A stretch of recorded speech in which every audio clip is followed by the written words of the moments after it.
with all of that said, as the next slide comes up, I would encourage you, with all those things we've listed, that it's most important in your preparation for a career in system integration and testing to do this one thing, and that is learn one thing well. Don't try and learn it all. Master the foundations in your engineering domain. If it's electronic engineering, learn the basics. If it's in mechanical engineering, learn the basics.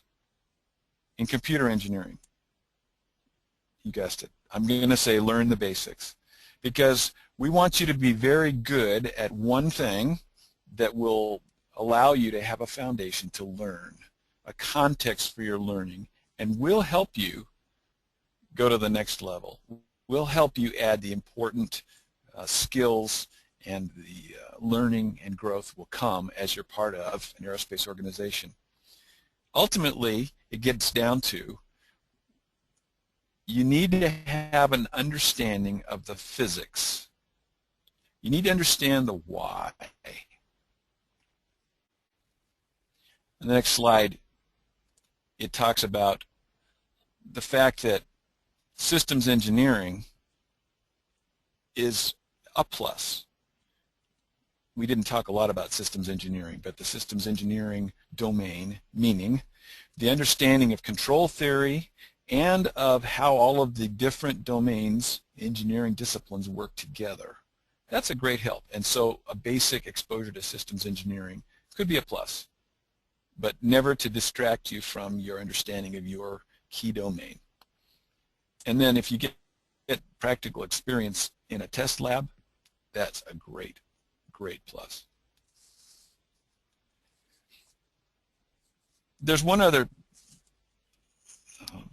important factor for you to remember, and that's the thing that, I'll say it this way, aerospace companies like Moog look for an understanding of how the parts are made, how they're manufactured, assembled, and tested.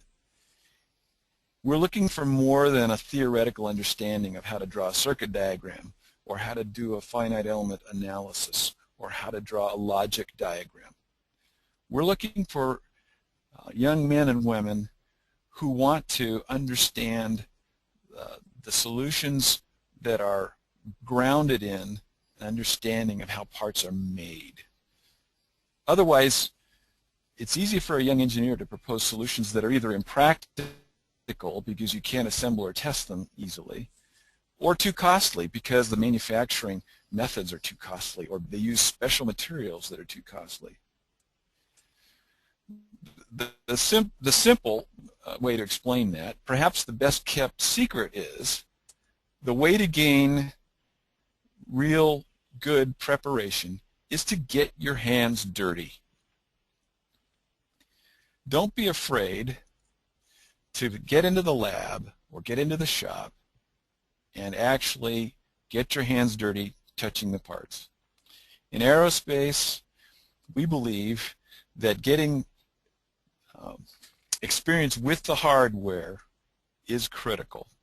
And the engineer who sits at the desk with the computer and never engages with the hardware is at a big disadvantage. We'd encourage you to take training in manufacturing technology to learn how things are made. We'd encourage you to, if every opportunity you get, to work with the shop and the lab and understand the challenges that are faced there.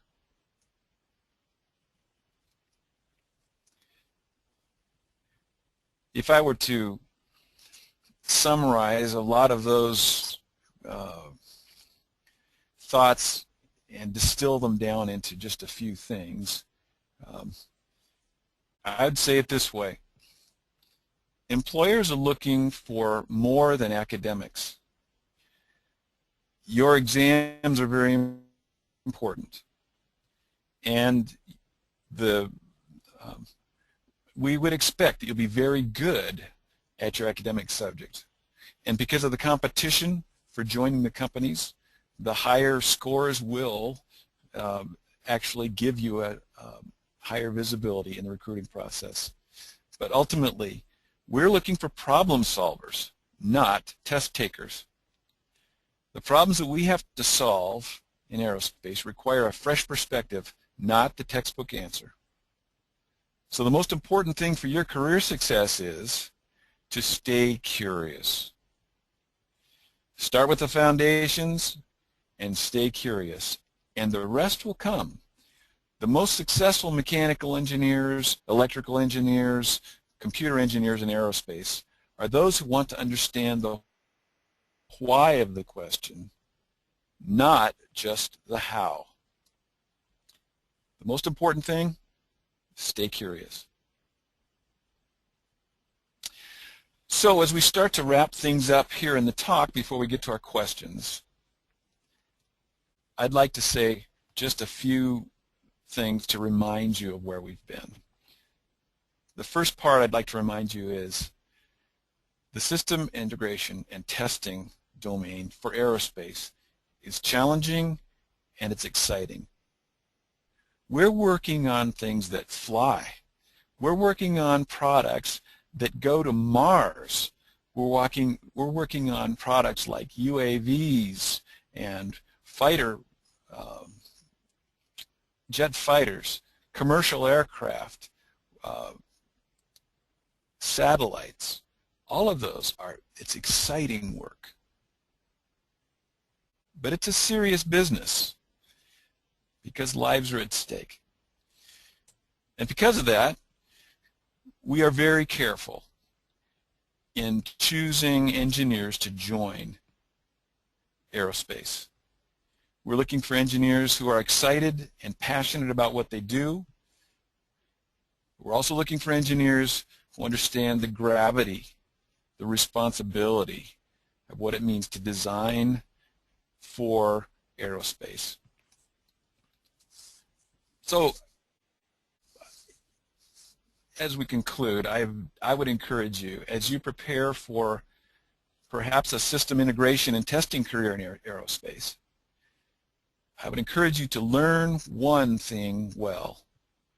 Master the foundations of your discipline. Maybe it's electrical engineering, maybe it's mechanical, maybe it's computer engineering. Well,